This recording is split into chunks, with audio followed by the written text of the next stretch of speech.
Hey everybody, there's that sound again. The sound of what, Steve?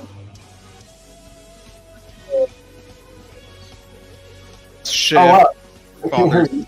You cut out. Start over. What was that? Oh, yeah. I don't know. Okay. This is the intro to our podcast, Yesshift. We're playing Yes music in the intro. We talk about Yes. We're father-son team. I'm the son, Steven. You're the dad, Dan. And we've got a few birthdays and anniversaries to talk about. We decided to do this all in one go because well, I know on my part, I've been traveling this week and this weekend as well. So we figure we talk about all of these here. So today is Bill Bruford's 75th birthday. Tomorrow is Rick Wakeman's, and May 20th is Jay Schellen's birthday. And we've also got other stuff to talk about, like, for example, Songs from Tsongas turned 20 this week. The footage, the concert, crazy. anyway. And yeah, so to start off, I kind of wanted to start with a Mother's Day anecdote, if you'll indulge me for a bit. Yeah, absolutely. I honestly, I didn't know you're going to move so fast. I put Bill's picture up first, and then you named all the other stuff. So we'll show everybody. We got some great photos of everybody and the product and everything. But give us the anecdote for Mother's Day. Right. So I think one of these things I already told you, and the other thing I haven't. But I managed to find time that day to watch some footage that's on YouTube of the John Anderson Mother's Day concert from 1996, which was also May 12th that year. So, and I saw a couple comments from a couple of different people who mentioned the whirlwind, and I was like, oh yeah, there was a whirlwind during that concert in that footage. I forgot. And there's one during And You and I. So you see John being like, oh, complete in the sight of seeds of life with you. It's a whirlwind. And then you see the camera was in the audience, so the camera points to like the whirlwind that goes on for like a minute. Oh, wow. I didn't know about this. Something's wrong with the signal. Steven's frozen. He got caught up in the whirlwind and the seeds of life with you. Steve, jump out and jump back in. I'll keep everybody busy until then. So we got some great stuff that we're covering. Oh, I think Steve's back. Okay. So we lost you during the whirlwind example during And You and I. Oh, okay. Right after you said the camera caught it for about a minute going on there on the site. So obviously it was an outdoor concert, I hope. Yeah, it was. And when it was released on a CD as part of a box set later, the artwork included like a green field with a whirlwind on it, like a fun illustration. So yeah, it's kind of funny the timing of me cutting out while mentioning the whirlwind, but yeah. So that's one thing. The other thing, I do think I texted you about, I had breakfast with my mom at Denny's that day, and at the table next to ours, there was a man and a woman. I think they might have been around your age, but I heard like on the guy. I mean, I wasn't gonna say it like that, but I mean, yeah. Well, you did text me and you said, "Hey, there's an older guy at the table next to you." You did say that, and that's okay. I'm older compared to you. Yeah, and so the guy's phone, I could hear roundabout, and I turned to him and I was like, "Oh, is that Yes?" And I'm a huge Yes fan, and he's like, "Oh yeah." And I asked like, "What tour is that from?" And he showed the video, and it was from the Denver concert on the Union tour. Oh, so, wow! Yeah. And I think after that, he like listened to a live version of Africa by Toto. So it was quite a coincidence. Like I'm just out here having breakfast with my mom for Mother's Day, and then all of a sudden hearing Yes music on the side. So in Sylmar, California? Yeah, this is in Sylmar, yeah. Yeah. And I honestly can't picture the Denver show. Like when I think of the Union video, I either think of clips in Yes years or the full length thing from Japan. Yeah, well, Years does use clips from the Denver show. The clips of Shock to the System and Awaken that are on there are from that concert. Okay, cool. It's Yeah, been a while. right. Yeah, so like that was a fun thing that happened.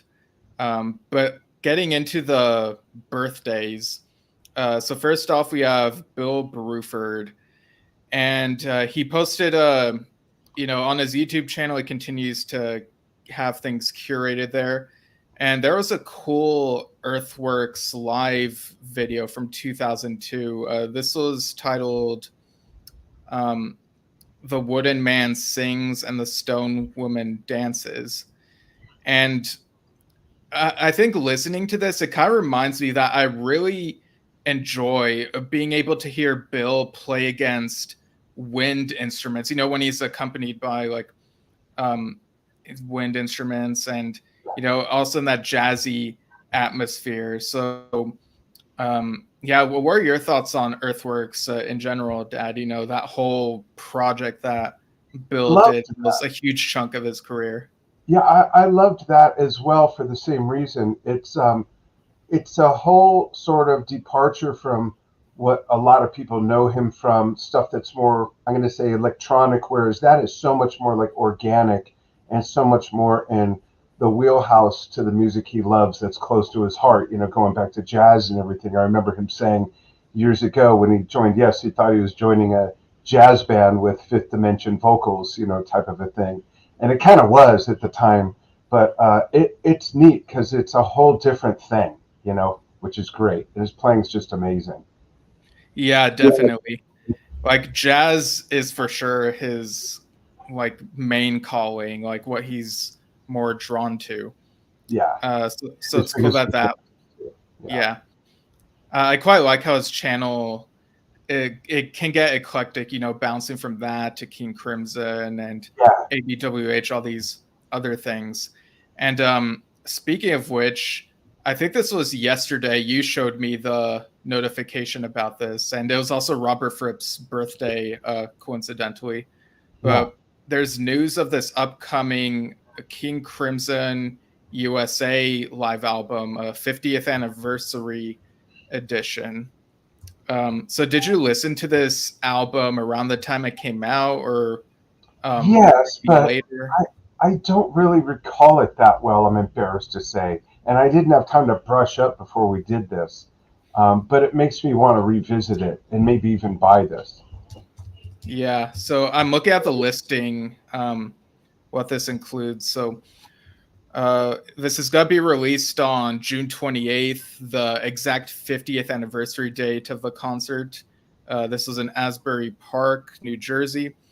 And so wait, first of all, I love that music from 50 years ago is still so relevant that it's not just relevant as in people are listening to it, but re-releasable, if that makes sense. Let's face it, over the last 5-6 decades, there's been a lot of music that's come out that will never be re-released or revisited.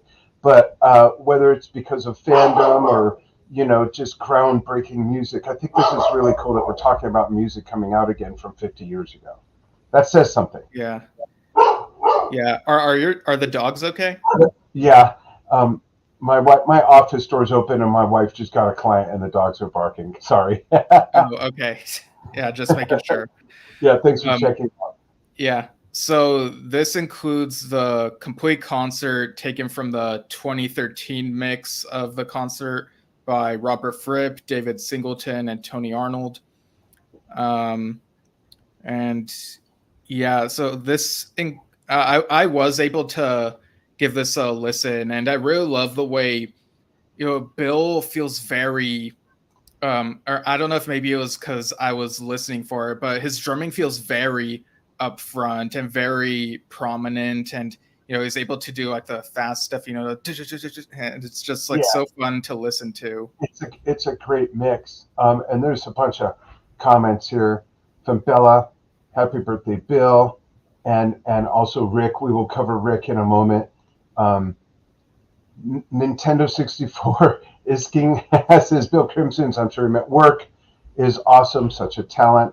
Absolutely. Oh yeah, corrected in the next comment. And hey, Bella, cool cat, back at you. And yeah, some of these other things in there we're going to cover as well. So thanks for jumping in. There's a lot to cover here, but go on with King Crimson's 50-year anniversary release. Right. So another thing that was fun about revisiting USA is, getting to hear John Wetton again. Yeah, Yeah, that's, can't stress enough like how much he has missed and how great his voice is. And I feel like it wasn't until like when, maybe this is just me, but when I think of his singing, I mainly think of like maybe 80s onward, but that singing was very much present on some of this King Crimson oh stuff. yeah, Yeah. yeah. The stuff he did with King Crimson was great. Absolutely. Yeah, definitely. And this is we're gonna talk a bit about songs from sangas in a bit, but I'll ask this now. So hypothetically, if on that 35th anniversary tour, maybe for that one show, if Bill Bruford had been present and he'd been willing to play one song from the set, or maybe something he's played on, something he hasn't, uh, what would be your choices? I can read the track list off for you if that helps. No, I've got it. I would say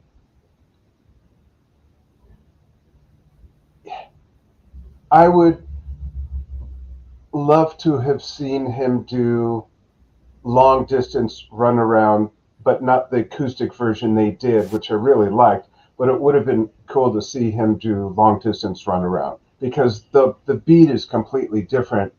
Alan's trademark adaptation, once he took over the throne, is completely different, really, from what Bill did, as far as the, you know, not the that part's the same. That part's the same, but it's totally different. And I'd love to see Bill do that. Yeah, that was kind of not what I was expecting from you. That was a huge surprise, but that's That very or cool. Long Drive. No, I'm kidding. Oh, yeah, they did do that duet, like he and Alan on the Union tour. Right. That's That's where that came from, yeah. Yeah. So I was thinking this through. One possibility that I thought of, I was thinking of the stuff he put on in early Yes, and I know there was that Beatles cover, Every Little Thing, but I think thought of that. Is that your choice? but so that's not my choice. I think the novelty of having Alan play on that, who he has his Beatles connections, I thought that was cool. So for Bill, South Side the Sky did come to mind, but I think ultimately I went with Yours Is No Disgrace. That'd be the end of the first half of the show before the break. And if they want to have him play on something he hasn't played on, maybe participate in the part of Ritual where like everyone's drumming. That's like such an epic part. Yeah, well, something I didn't think of that Kevin, here, I'll put his comment up there, that Kevin is suggesting isn't a song from the show, but it would have been cool to add this in with Bill playing. Oh, Perpetual Change. Yeah, that would be epic. I agree. Yeah, that would be cool because when I think live versions of Perpetual Change, the one on the Yes Songs live album where he has that solo is really cool. Yeah, absolutely. Cool. Yeah. So I guess we can I guess we're kind of segueing into Rick, but also at the same time talking about this upcoming re-release of Fragile. Let me just pull up the listing so I have all the details. And I don't think I have a graphic for that one, but that's okay. I sent you one. I'm sorry. Yeah. Boing. There it is. Right. Yeah, so this is a 2024 Super Deluxe Edition of the Yes masterpiece Fragile, containing an LP of the original analog cut of the album, 4 CDs, which are the original album, the Steven Wilson remix, rarities, and live recordings, and a Blu-ray featuring new mixes by Steven Wilson including the album in Dolby Atmos and 5.1 mix, DTS HD MA. Renowned audio engineer Bernie Grundman cut lacquers for the set's LP. And I'm looking at the track list here. So CD2 has these remixes and instrumentals. So that would be all the tracks. When you say instrumentals, do you mean instrumental versions, like run-throughs of the songs on the album before the vocals went on, or or are they different pieces altogether? Well, they say instrumental mixes, so I imagine that these, being from the Steven Wilson version, are probably the instrumental versions before, or like basically the same tracks without vocals. Okay. The timestamps look pretty much the same as I'm skimming through them. Okay. And so then I just want to interject. I think I'm going to get this because I'm going to say something that people might just throw their hands up in the air, including you. But I've never, to my knowledge, have heard a Steven Wilson remix of anything. And as we talked about with Trevor Rabin recently, I'm not into remixes or remasters. I want to hear how it came out, when it came out, with what was used to record, produce, mix, and master at the time. I'm old-fashioned. But I want to get this so that I could have 2 CD players and go back and forth between the songs and hear the original version, Mr. Wilson's version. I would love to do that. Okay. Because I don't know what to expect. I've never heard something and gone, oh, that must be I don't know. Yeah, I think I've heard bits and pieces here, but like not everything in full.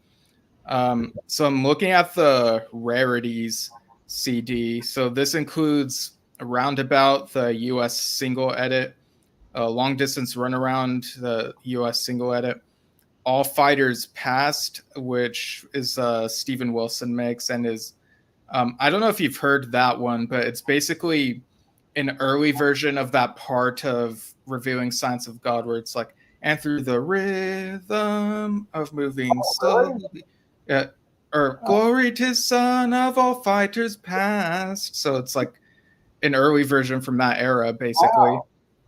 Wow. There's an early take of South Side of the Sky, rehearsal take and early mix of Roundabout. Also, Mood for a Day. I'm not sure if that's an alternate version or what. We Have Heaven, full version. South Side of the Sky, early version. These last two are Steven Wilson mixes. Long Distance Runaround, Steven Wilson edit. Heart of the Sunrise, Steven Wilson edit. America, the 10.5-minute version. Early rough mix of Roundabout. I remember that was a bonus track on the 2003 re-release, if I remember correctly. And an a cappella version of We Have Heaven, Steven Wilson. Oh, that would be neat. I wonder what the spatial part of the mix is, if it's stereo or 5.1 or what. But I would love to hear that. I bet that's neat. That's like the predecessor to Leave It, if you will.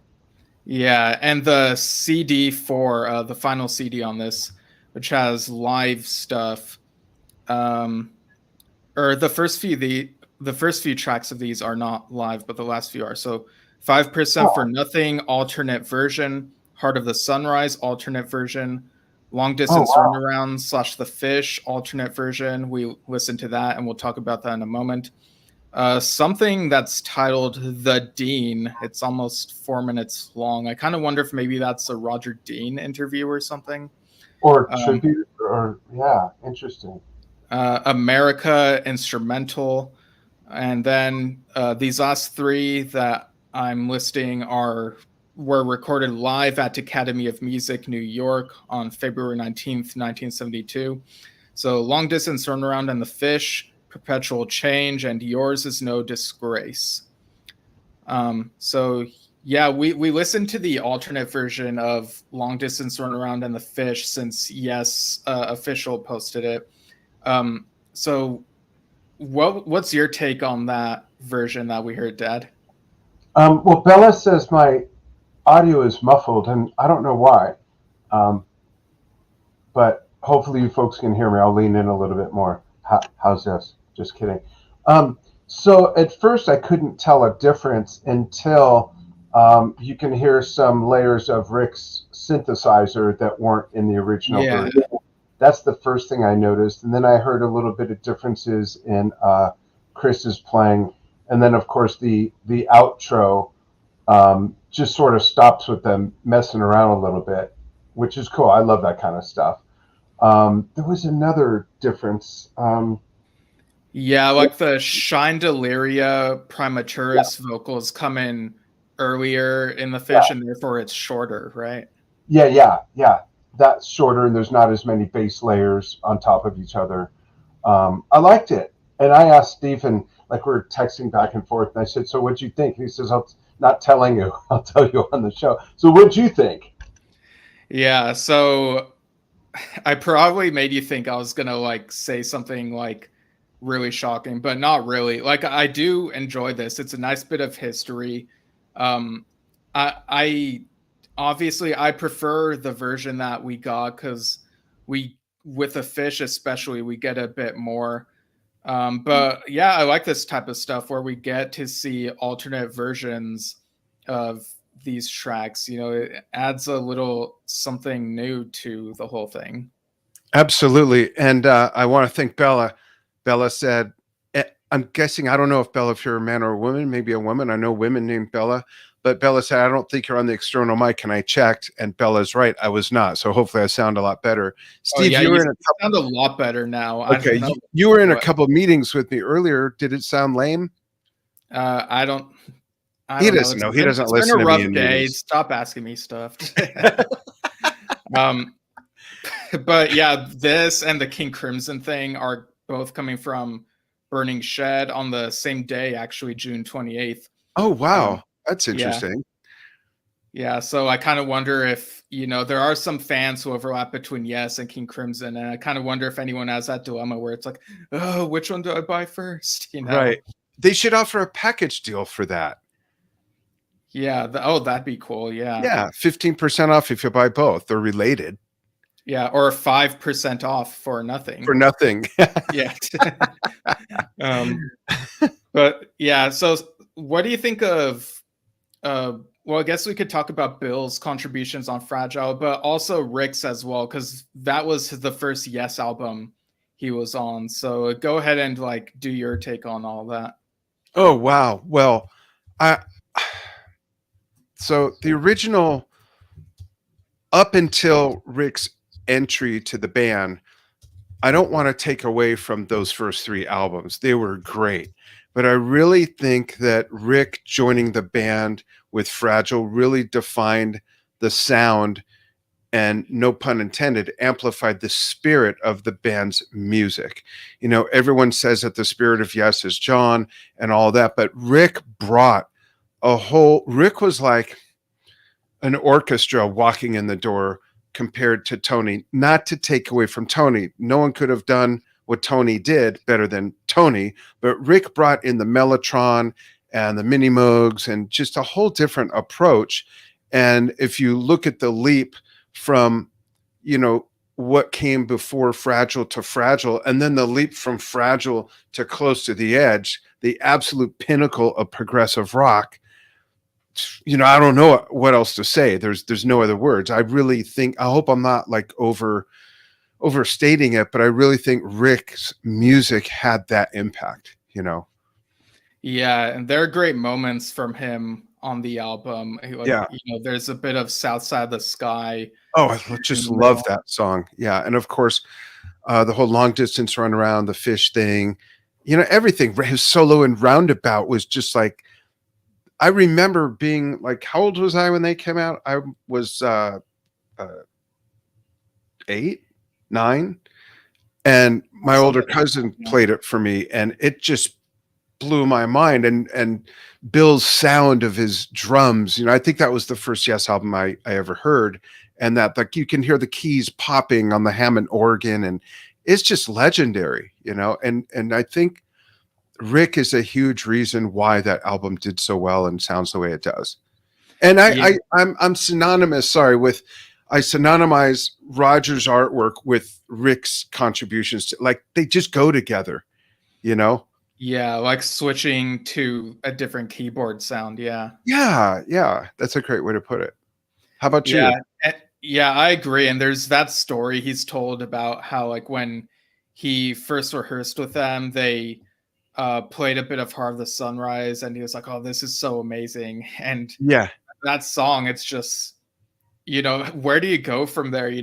Like we knew that they would go. We know in hindsight that they would go to Close to the Edge, but when you're at that fragile period and you do Heart of the Sunrise, it's like, how do you know where to go from there? Yeah. Yeah. And I wonder how much of it was discussion and how much of it was just let's turn everything on, start playing, and let the magic happen. I'd love to hear that. Yeah, and Bill is great on that song too. Yeah. I think I've said this before, but to me, that feels like one of the more King Crimson-esque sounding Yes songs. Oh, that's interesting. Huh. Yeah. So another thing we want to talk about songs from Songas, because it turned 20 on the 15th. What do you think of Rick's contributions on that? And then we'll go into a question that you posed about the meeting in a bit. But yeah, Okay. just overall thoughts on his contributions and the concert in general. So when I saw the concert, I may have mentioned this before. I know I have to you. I don't know if I've said it on the show, but I saw the concert in San Diego that year. And I was kind of like, it was really good, but it didn't blow me away. And I admit I was going through some stuff in life at the time, and it might have been related to just my overall universe and state of mind. Because when the DVD came out, I'm like, this is the best piece of Yes that I have, and I still feel that way. It's my favorite concert. I think the performances are impeccable. The acoustic stuff was such a genius thought, and I don't remember feeling that way at the show. So I just love it. And I think Rick's contribution, I love South Side of the Sky just blows my mind. Mind Drive, I love that they snuck that in. I wish that it had Siberian Kachoo, because it's just one of my favorite Yes songs. And I love the harpsichord solo, in the middle, and just so many aspects of that song. But overall, and Awaken, and it's just a great work overall. And Rick's contribution, well, great. I think Awaken was on the tour before this, but yeah, they did such a great job with that song. It all runs together for me. Yeah. Like it kind of feels like that 35th anniversary celebration lasted a few years in a way. Right. Yeah. Your thoughts on it? Yeah, I agree. It's my favorite Yes concert film. And like it's so varied. It's got nice variety. Like you have stuff that this classic lineup of Anderson, House, Squire, White, and Wakeman, the albums they performed on, but you also have stuff like South Side of the Sky, which they had brought back into their repertoire a couple years earlier, and now it's like not even obscure of a song to play anymore. You hear them on later Yes tours as well. And like you said, digging out Mind Drive, like that felt like a fulfillment of the trajectory that got squashed in the Keys to Ascension era. Like this felt like it was finally fulfilling that whole thing of playing material from that. But this got me thinking, if they had their stuff together and Rick had toured the Keys to Ascension stuff with them in the late 90s, do you think they still would have played Mind Drive on this 35th anniversary tour or something else? I think they would have played Mind Drive and maybe added one of the, I would have loved to hear That Is, or the other song from that Keys. I'm blanking out. Either of those, but I don't know what you think. Be the One? Yeah. I would have loved to see either of those as well. What do you think? And then I have a question for you.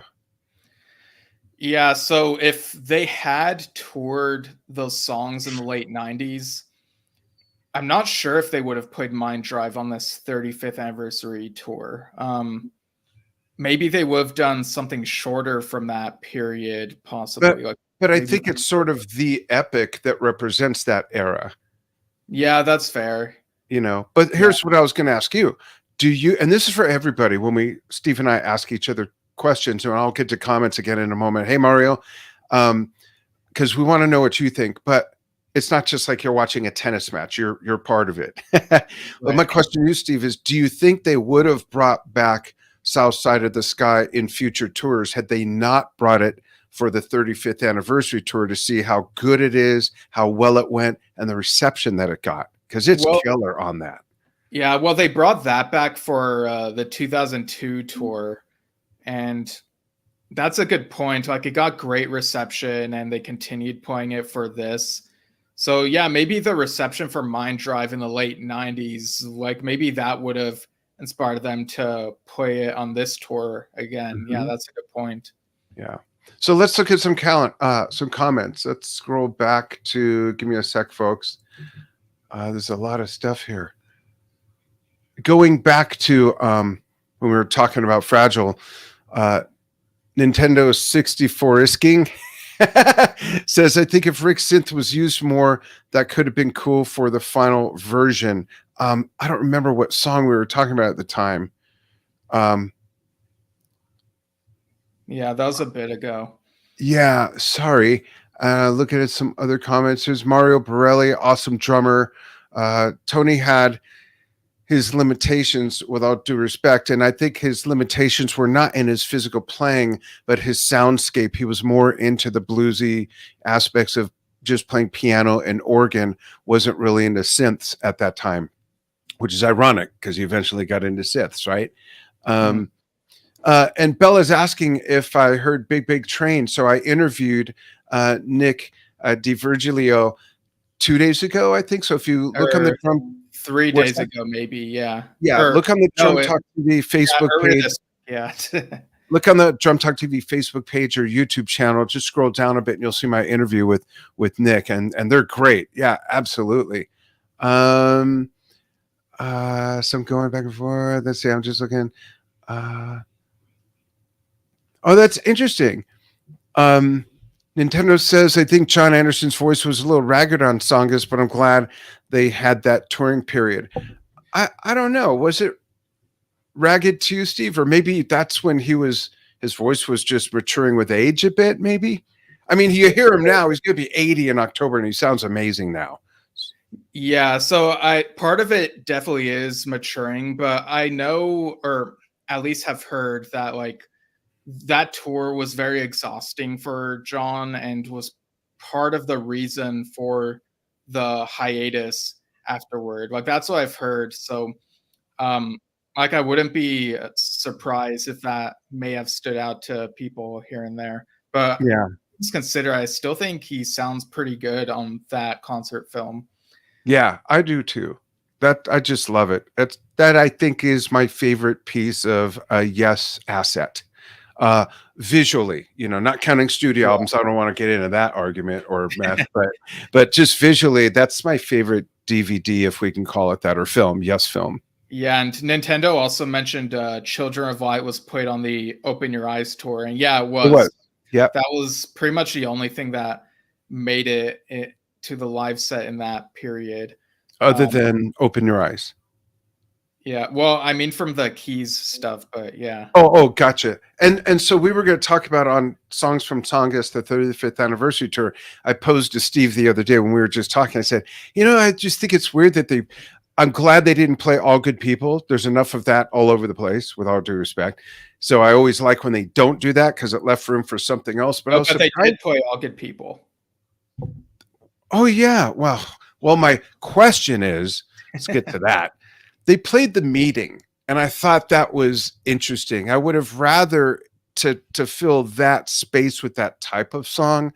I would have rather they played something from Tales that's more of that ilk, or from one of many other albums. I was kind of surprised they played The Meeting, which technically is not a Yes song. Right. So, yeah, this question of yours kind of got me thinking, because on the track list, Rick does his solo thing for a bit before John comes on. Right. And they do the meeting. And the solo bit on the track list is titled The Meeting Room.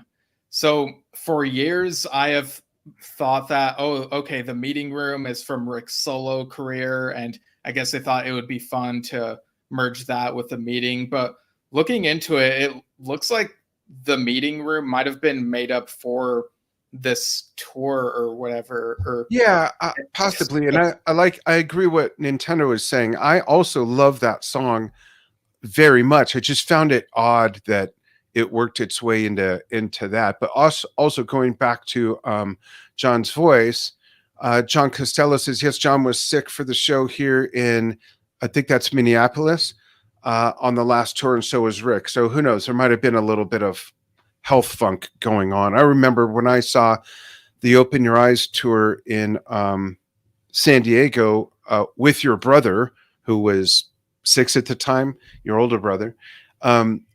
We hung out and met all of them backstage. And Chris was sick. You know, Chris had cough, as he said, and was chewing on lozenges and sucking on lozenges the whole night, but still sounded great. Yeah. So stuff happens. You know, the road can be grueling. You know, people think that, oh, they get paid so much money to play for a couple hours. They don't get paid anything for that. They get paid for being away from home, being away from their families, and dealing with the road and us fans. And that's what they get paid for. They play for free. Right. So your whole question about like why the meeting, it kind of made me think of this other stuff, which maybe is kind of moot. You know, after hearing like more and more of this is Steve's crazy take segment. Go ahead, take it away. No, but like you said, the meeting is technically not a Yes song, right? But is that any stranger than Steve Howe playing something from outside of Yes, like from his solo stuff? It's not, and I would rather Steve not do that. No offense, Steve Howe. I'd rather he would do Leaves of Green, you know, some other solo stuff from the many Yes solo works he did. Masquerade. There's plenty of Steve Howe solo pieces, acoustic or classical, that he could do instead of his own solo stuff. I'd rather he save that for his own tour.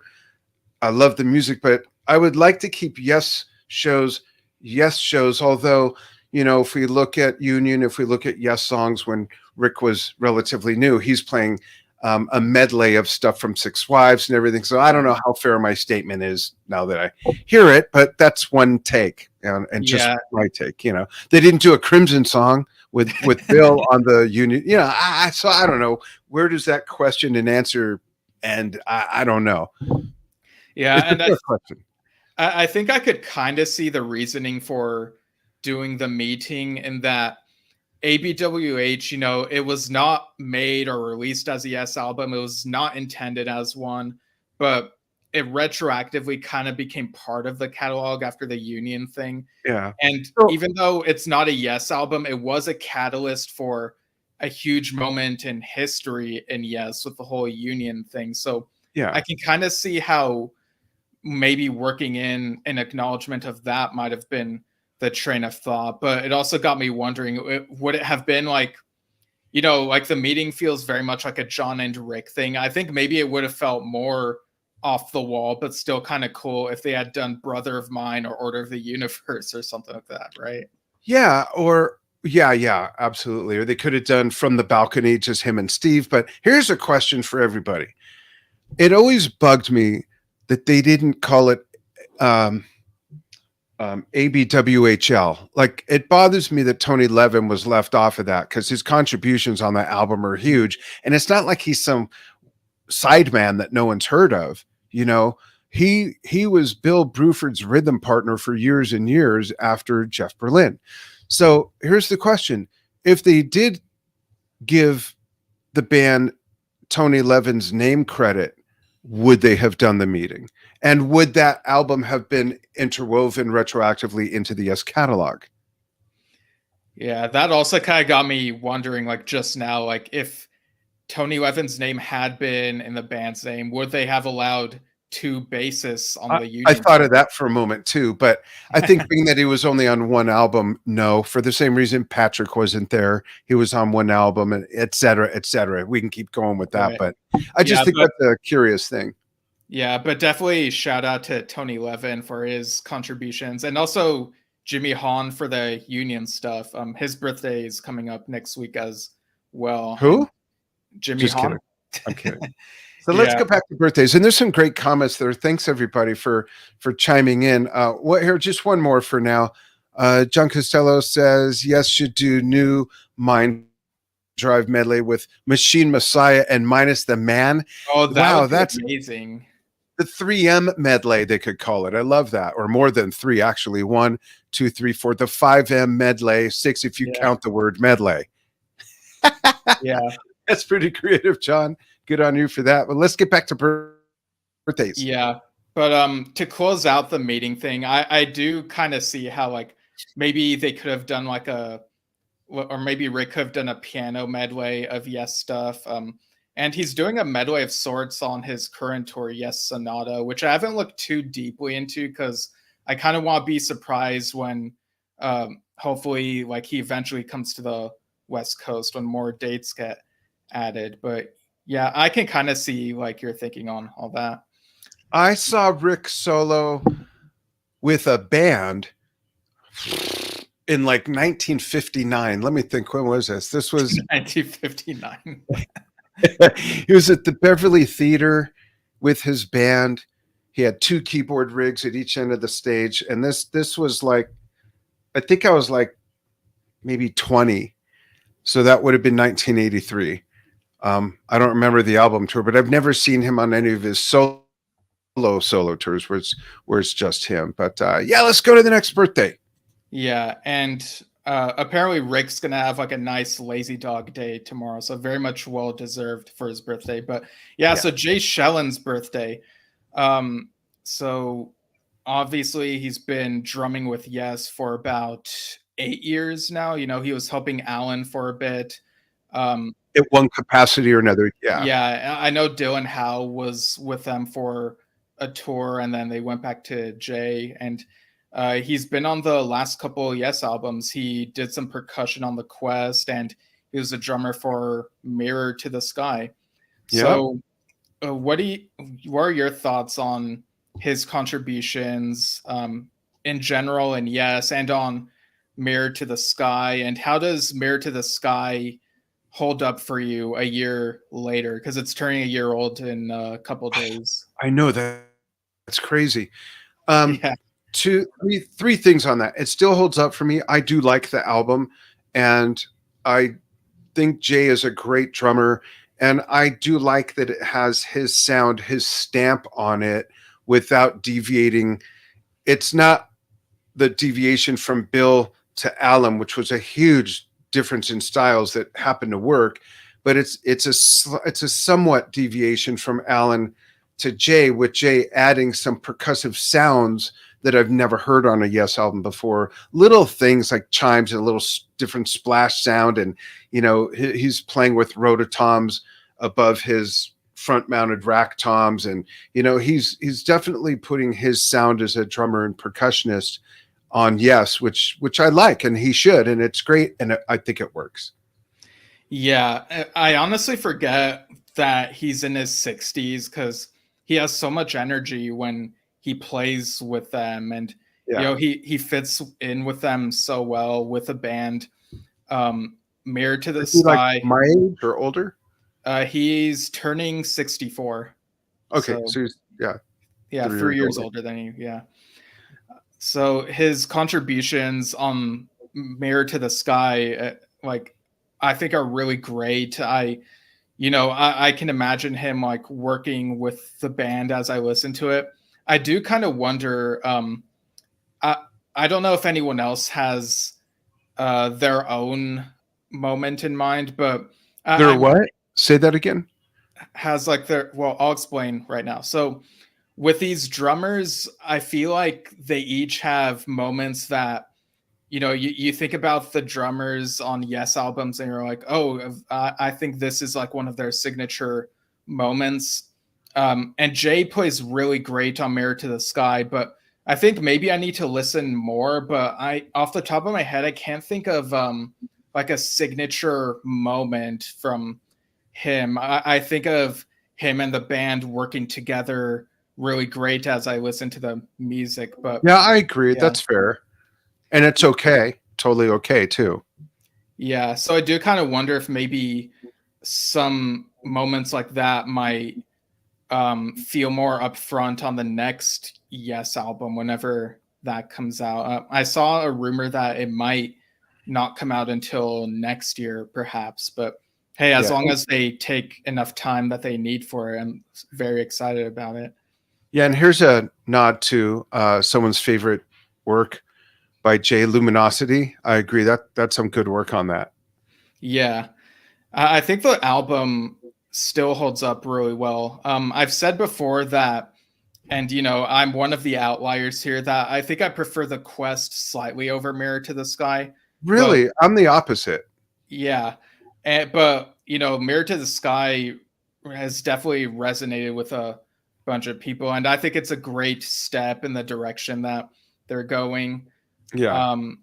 And I had a thought. What was it?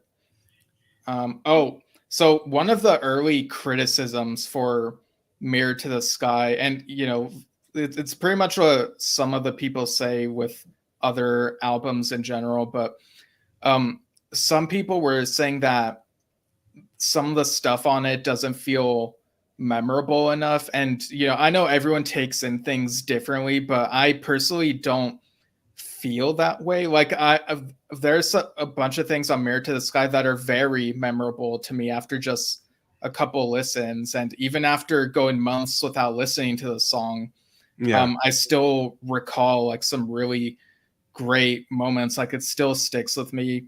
Whenever I put on my earbuds and it says they're connected, I think of the song All Connected. So to me, like it's still very memorable. And I know you've said like this thing about my memory being great. It's not always great. I think I don't want people to get like the wrong idea. Like it does take me a couple listens to take everything in. And I think it still sticks even after just like a couple listens, and I've listened more and more since then. Cool. Let me pop a couple of comments up. This is a pretty strong statement from Nintendo 64 Isking. Mirror is my favorite Yes album since 90125. Wow. Oh, wow. Yeah, that's a big statement. But I love this one from John Costello, and I'm getting invaded by a cat. Yes should do shellfish medley rather than whitefish. That's hilarious and apropos. I love that. We should text Billy and tell him. Shellfish. That's a fun. I wonder I don't know what it would be, but I love that. They should come up with their own piece. That is really cool. Great one. Yeah.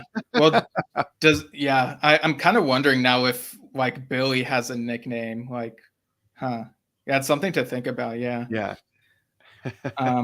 Yeah, and John Costello also says the song Mirror to the Sky needs to be done live. I agree. They need to perform more of the album live. Like, I know that they are trying to give people the classics that they remember and enjoy hearing, but I've always said that Yes should take more chances showcasing the newer stuff and really showing how proud they are of the newer stuff. Yeah, look what Gilly says.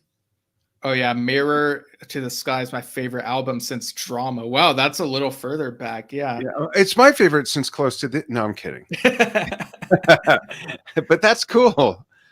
That's really interesting because, we've talked about a lot. People have different musical sensibilities, and could be a whole discussion to sit around a table and talk about, well, what is it about all those albums in between that just didn't resonate? Like, what's the connection there?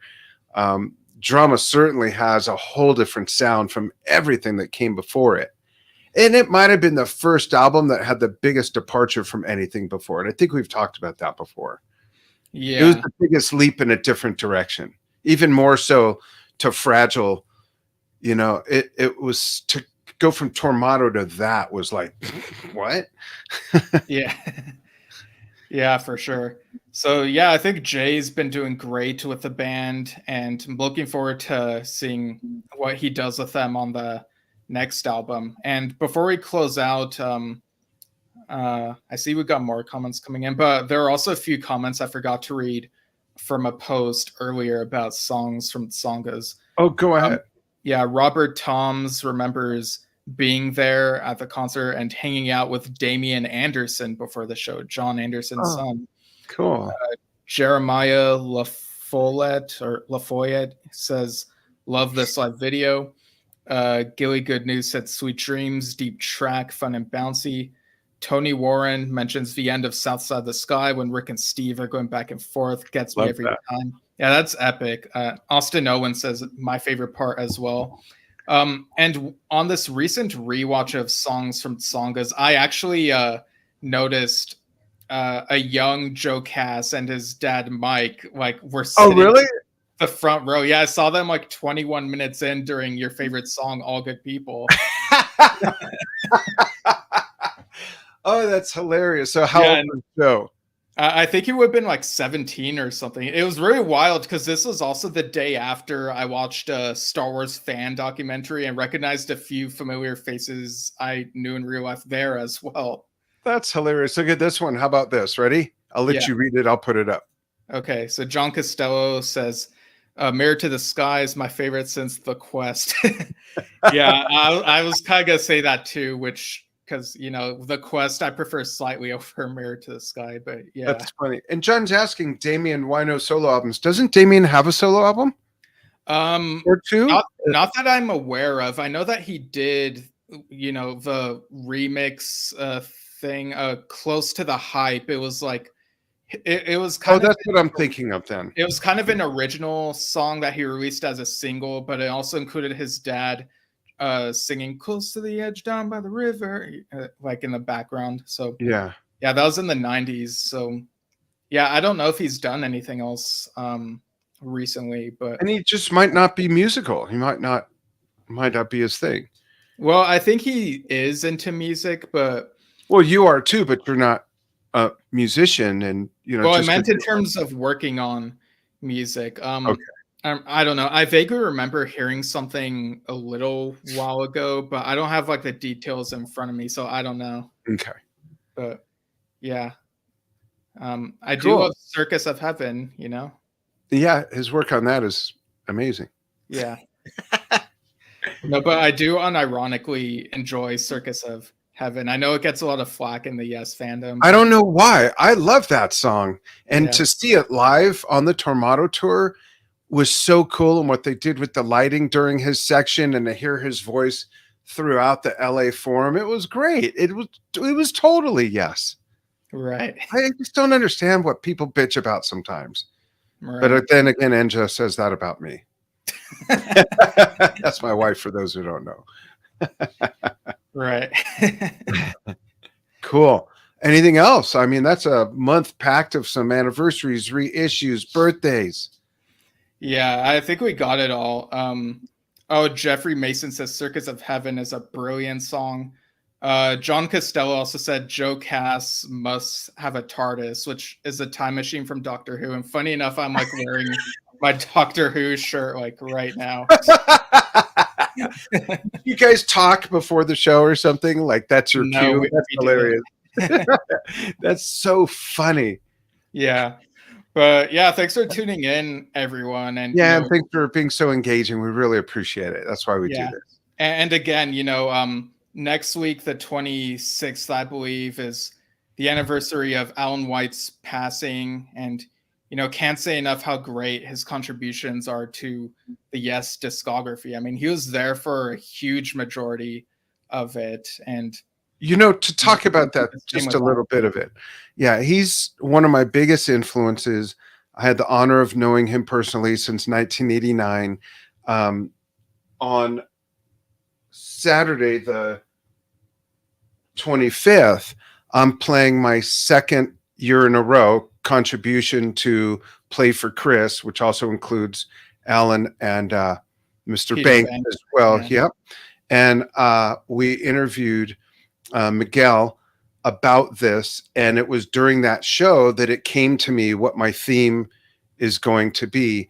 My theme the previous year was that I took, I think, 19 pieces of Yes songs, and I played, my God, a dog farted, I might die. I played, Jesus, Schnoodles. I played, what were we talking about? Oh, I played like 5 to 7 seconds of 19 pieces. This time I'm doing a medley from one special album where I'm going to play very short, different sections. And that was extremely challenging because I knew all those songs inside and out, but it was a whole different thing when I edited the pieces together as one thing. Then I had to learn it as that. And I suspect I'll be just as challenged this time, but I'm really looking forward to it. I won't reveal what the album is, but I'm looking forward to that. It's a great way to celebrate those three guys. And I think I'm also recording something. Isn't there a day, Steve, where I'm recording something? Yeah, I know. Alan's tribute. Yeah, his birthday is next month, so I think we were thinking of doing something around. That's right. And I'm going to be gone on his birthday, so I'm recording it before that for you to air it. That's right. I got it. I'm straight. So I'll take suggestions. Yeah. Well, let me just say this real quick. I'll take suggestions, folks, if you want to write, just to make sure we find it and it doesn't get lost in comments somewhere. If you want to write yesshiftpodcast@gmail.com with suggestions of what you'd like to see me play to for Alan's birthday, and then Steve will compile all those, and that'd be great. I would love some help on that because the amazing body of work Alan had with Yes for almost 50 years, 49 years is just amazing, and I love all of it and can play all of it, not as well as Alan, of course, but hey, I'll play to it, whether it's Sound Chaser or From the Balcony. Wait, there's no percussion in From the Balcony. They'll just sit and we'll listen to it together. But back to you, Steve.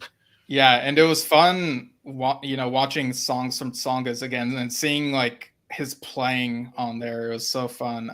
Did I send you a screenshot with the photos? I can't remember if I did. A screenshot of what?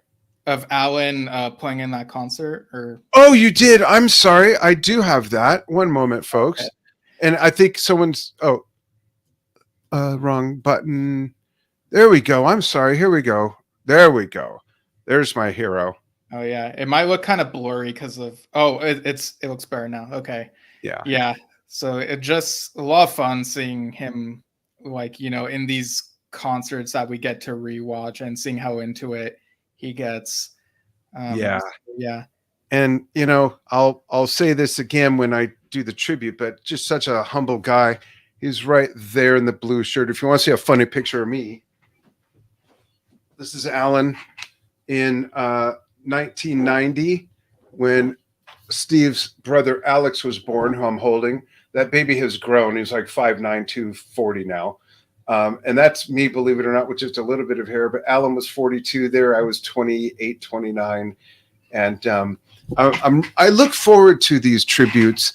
I do them for musicians who were huge influences on me, not just drummers. I always do a Keith Emerson tribute because of what his music meant to me, and a few others. So I'm really looking forward to paying homage to just one of the best musicians in my musical universe. Yeah, for sure. So again, thanks for tuning in, everyone. Yep.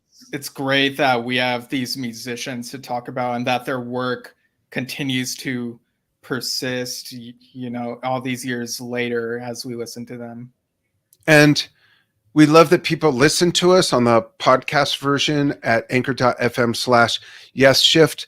But the benefit of watching us on Facebook or YouTube is all the visuals that we show. The benefit of listening to us as well is that there's a donate button, and I need new reading glasses. So go ahead and drop your Hunsky there.